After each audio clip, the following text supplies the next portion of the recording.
Hello, welcome in SSB Guide. So, how was your classes?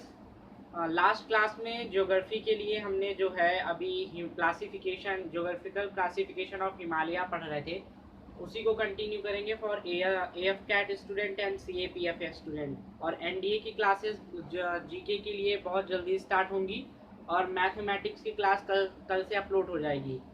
तो next continue करते हैं यहाँ से। जैसे कि हम आगे बढ़ाएंगे, हमने टाइप ए पढ़ लिया था जिसे ग्रेटर हिमालय कहते थे। अब नेक्स्ट टाइप जिसे है हमारे ज्योग्राफिकल क्लासिफिकेशन ऑफ हिमालय, जिसे कहते हैं लघु हिमालय या मध्य हिमालय, या इंग्लिश में अगर बोले तो लेजर और मिडिल हिमालय।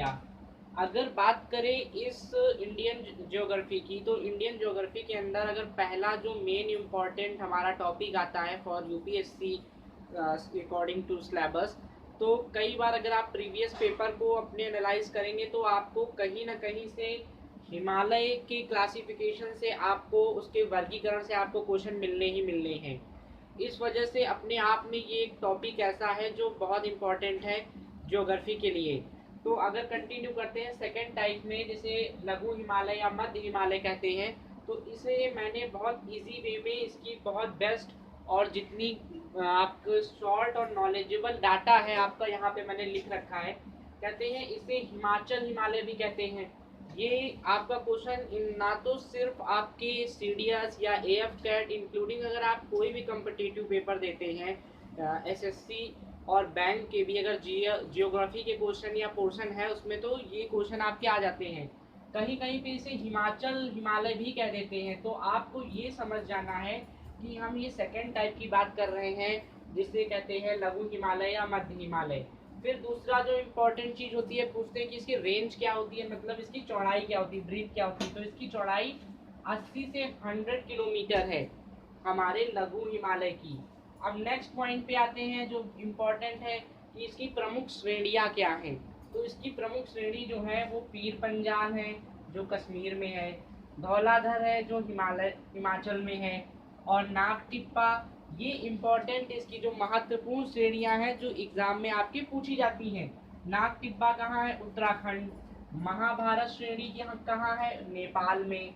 मसूरी श्रेणी जो है वो आपकी कुमायूं में। शिमला जो है वो धौलाधर श्रेणी पर है। तो ये इम्पोर्टेंट, बहुत इम्पोर्टेंट पॉइंट आपका हो जाता है एज योर एग्जामिनेशन। ठीक है, नेक्स्ट कंटिन्यू करते हैं कि रानी खेत जैसे हो गया, रानी खेत, नैनीताल, मसूरी, अल्मोड़ा, दार्जिलिंग, ये आपके टूरिस्ट प्लेस हैं। इस श्रेणी के लघु हिमालय या मध्य हिमालय के ये आपके टूरिस्ट प्लेस हैं। पर्यटक स्थल लघु या मध्य हिमालय में ही हैं। आपको ये पूछ लिया जाता है जैसे कि टूरिस्ट प्लेस रानी खेत हो गया, नैनीताल, मसूरी, अल्मोड़ा, दार्जिलिंग, ये आपके टूरिस्ट प्लेस हैं इंडिया के। तो ये आपके किस हिमालय श्रेणी के अंतर्गत आते हैं? तो आप इसको कहेंगे लघु हिमालय या मध्य हिमालय के अंतर्गत आते हैं। आगे नेक्स्ट बढ़ते हैं। अब इसके आगे देखते हैं जो लास्ट हमारा इसके अंदर और इम्पोर्टेंट पॉइंट है, इससे ज़्यादा आपको लघु हिमालय के बारे में नहीं पढ़ना, ये आपका बेस्ट कंटेंट है including your examination. Pir Panjal और बनिहाल दो दर्रे हैं। इसके अगर दर्रे पूछे जाते हैं तो आपको सिंपली कहना है पीर पंजाल और बनिहाल दो दर्रे हैं आपके लघु हिमालय के। तो बनिहाल दर्रे से ही कश्मीर स्टेट भारत से जुड़ता है। जो कश्मीर हमारा भारत से जुड़ा है, ये बहुत इंपॉर्टेंट आपका ज्योग्राफिकल लोकेशन के हिसाब से ये आपका इम्पोर्टेंट पॉइंट हो जाता है कि जो हमारा कश्मीर भारत से जुड़ा है वो हमारा लघु हिमालय श्रेणी से ही। और बनिहाल दर्रा हमारा जो है वो कहाँ से है? लघु हिमालय या मध्य हिमालय से ही है। तो ढाल पर, और ढाल जो होती है इसके ढाल पर छोटे छोटे मैदान मिलते हैं। इसकी ज्योग्राफिकल कंडीशन है कि भाई अगर हम इसको देखें तो आगे चलकर ये किस तरीके की हो जाती है। तो ढाल मिलते हैं और ढाल पर छोटे छोटे मैदान मिलते हैं। मैदानी संरचना भी इसकी होती है। और जिन्हें कश्मीर में मर्ग, जिसे आपने सुना होगा मूलमर्ग और सोनमर्ग, ये दो फेमस प्लेसेस हैं। ठीक है, तथा उत्तराखंड में बुग्याल तथा प्यार कहते हैं। ये हमारा जो है लघु हिमालय के अंदर हमारा जो बेस्ट और शॉर्ट और आपका नॉलेजेबल जो आपके एग्जामिनेशन में क्वेश्चन पूछे जाने हैं उससे इम्पोर्टेंट जो कंटेंट है वो लिखा हुआ है। इसके ज़्यादा आपको आगे बढ़ने या पढ़ने की कोई ज़रूरत नहीं है। अब इसी को नेक्स्ट आगे कंटिन्यू करते हैं। अभी हमने दो तरीके की श्रेणियां पढ़ ली हैं, एक तो ग्रेटर एंड दूसरा लेसर। अब हम तीसरा पढ़ेंगे सी टाइप। आप अपने नोट्स को भी इससे मेंटेन कर सकते हैं और एग्जाम के टाइम आप जो है क्विक रिवीजन करके अपने पेपर के लिए जा सकते हैं। और ज्योग्राफी एक ऐसा पोर्शन है जहां से आपके क्वेश्चन लिमिटेड है, इससे ज़्यादा आपका नहीं पूछ सकते। और अगर आपकी हिस्ट्री की बात करें तो हिस्ट्री में भी आपको modern history and medieval history से पढ़ लेना है, आपका एग्ज़ाम के लिए काफ़ी है। अगर टाइम है तो आप एनसीएंट भी स्टार्ट कर सकते हैं। एंड नेक्स्ट अगर बात करते हैं तो सी टाइप हमारा हो जाता है शिवालिक हिमालय। अब देखेंगे कि इसके लिए कैसे क्वेश्चन पूछे जाते हैं और क्या इसका ऐसा कंटेंट है जो बहुत इम्पोर्टेंट है, हमें पढ़ना है। शिवालिक हिमालय या इसे उपबाह हिमालय भी कहते हैं हिंदी में, शिवालिक हिमालय या उपबाह हिमालय, दोनों में से कोई भी आ जाएगा तो वो तीसरा ही बात करेंगे कि वो तीसरे टाइप का ही बात करते हैं। और इंग्लिश में अगर इंग्लिश में बोले तो शिवालिक या outer Himalaya, Shivalik and outer Himalaya. अब देखते हैं कि इसका जो इम्पोर्टेंट हमारा डाटा है वो क्या है। आपको सिंपली रटने से कुछ नहीं होगा, सिंपली आप अपने नोट्स पॉइंट टू पॉइंट बनाइए। थ्योरी आप अपने मेरे एक्सप्लेनेशन से देख सकते हैं और क्वेश्चन प्रैक्टिस करिए। श्योर आप इस टॉपिक के किसी भी क्वेश्चन या किसी भी पार्ट में नहीं फंसेंगे। तो कहते हैं यह पंजाब में पोटावर और बेसिन से कोसी नदी तक फैला है। तो ये सबसे इम्पोर्टेंट बात हो गई कि इसकी लोकेशन सबसे पहली चीज़ है कि क्या है। तो पंजाब में पोटावर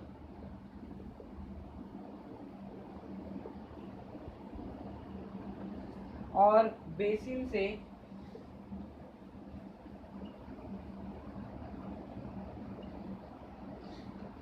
कोसी नदी तक फैला है, ये इसकी लोकेशन है। एंड नेक्स्ट अगर देखते हैं इम्पोर्टेंट पॉइंट हमारा क्या हो जाता है, हिमाचल एवं पंजाब में इसकी चौड़ाई जो है वो क्या है, इसकी ब्रीथ क्या होती है, वो 50 किलोमीटर है हिमाचल में। और अगर बात करें अरुणाचल में तो 15 किलोमीटर है। ये नेक्स्ट पॉइंट हो गया जो इम्पोर्टेंट है, आपको अपने नोट्स के लिए तैयार करना है। हिमाचल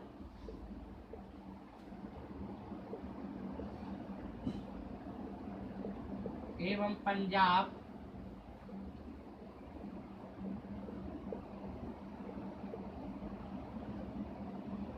में इसकी चौड़ाई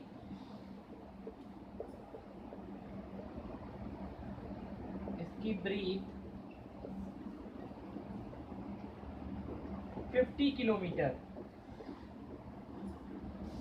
और अरुणाचल में 15 किलोमीटर है।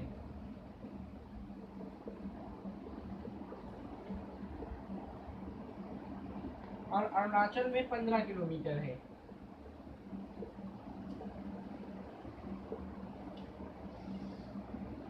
अगर बात करें कि अब इसकी औसत ऊंचाई कितनी है, हाइट की बात होती है तो 600 टू 1500 मीटर।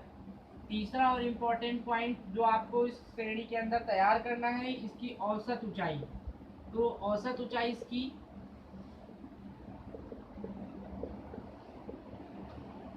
600 टू 1500 मीटर है। नेक्स्ट कंटिन्यू करते हैं। आज जहाँ शिवालिक है वहाँ अतीत में इंडो ब्रह्मम नामक नदी बहती थी। ये बहुत इंपॉर्टेंट आपका एक हिस्ट्री से आपका हिस्ट्री से रिलेटेड भी हो जाता है इसका। आज जहाँ शिवालिक है वहाँ पर कौन सी नदी बहती थी,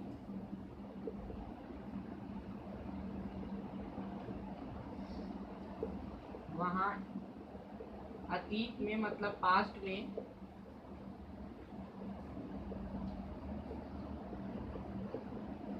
इंडो ब्रह्मम नदी बहती थी। ये क्वेश्चन इस तरीके के सीबीएसई लेवल में क्वेश्चन पूछ लिए जाते हैं।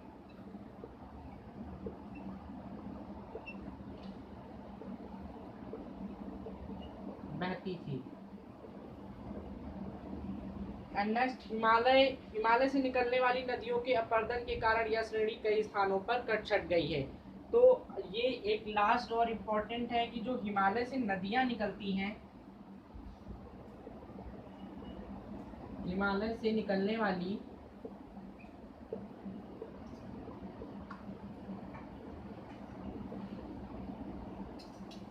नदियों की वजह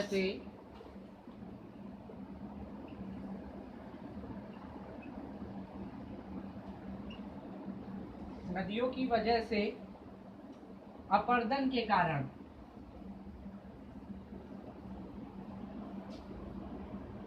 कारण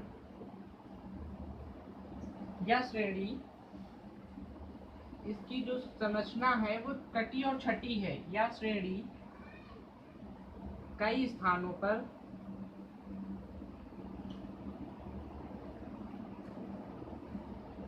कट गई है, कट छट गई है। बस आपका ये डाटा जो है वो बहुत इंपॉर्टेंट है। कभी कभी पूछ लेते हैं किस वजह से ये श्रेणियां कटी और छटी हुई हैं, तो आप कह सकते हैं हिमालय से नदियां निकलती हैं और उन नदियों के अपरदन के कारण से ये कई जगह पे कट छट गई है। और आज जहाँ पर शिवालिक है वहाँ अतीत में इंडो ब्रह्मम नामक नदी थी। ये इम्पोर्टेंट आपका हो गया। और हिमाचल की औसत जो ऊंचाई होती है 600 से 1500 मीटर हो गया, और उसकी जो चौड़ाई है वो हिमाचल एवं पंजाब में 50 मीटर और अरुणाचल में 15 किलोमीटर है। 50 किलोमीटर, ये आपको याद रखना है। और पंजाब में पोटावर बेसिन से कोसी नदी तक इसकी ज्योग्राफिकल कंडीशन है। ये आपका बहुत इंपॉर्टेंट है। और यहाँ से इतना पढ़ लेने से इसका जो इम्पोर्टेंट हमने इसका कंटेंट है और इसके लिए जितना इम्पोर्टेंट डाटा था हमने पढ़ लिया। अब नेक्स्ट क्लास में हम देखेंगे कि हिमालय के प्रमुख हिमनद कौन कौन से हिमनद जो हैं वो हिमालय के बहुत इंपॉर्टेंट हैं, जो एग्जामिनेशन में आपके पूछे जाते हैं, प्रीवियस क्वेश्चन पेपर में पूछे गए हैं।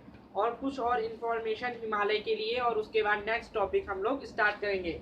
तो ज़्यादा से ज़्यादा हमारे साथ जुड़े रहें और हमारे लिंक को भी शेयर कर दिया करें अभी ऐसे बच्चों के पास, ऐसे ग्रुप्स के पास जिनके पास अभी अवेलेबल नहीं हो पाया है। और चैनल को ज़्यादा से ज़्यादा सब्सक्राइब करें, जिससे कि क्लासेस की जो फ्रीक्वेंसी है और क्लासेस का जो स्ट्रेंथ है वो बढ़ाया जा सके, और आपके लिए ज़्यादा से ज़्यादा वीडियोस और आपके लिए लाइव क्लासेस की अरेंजमेंट की जा सके। So thank you, do subscription. और अगर आपको कोई भी कंफ्यूजन होती है या कुछ भी डाउट होता है आप कमेंट बॉक्स में कमेंट कर सकते हैं। थैंक यू, जय हिंद।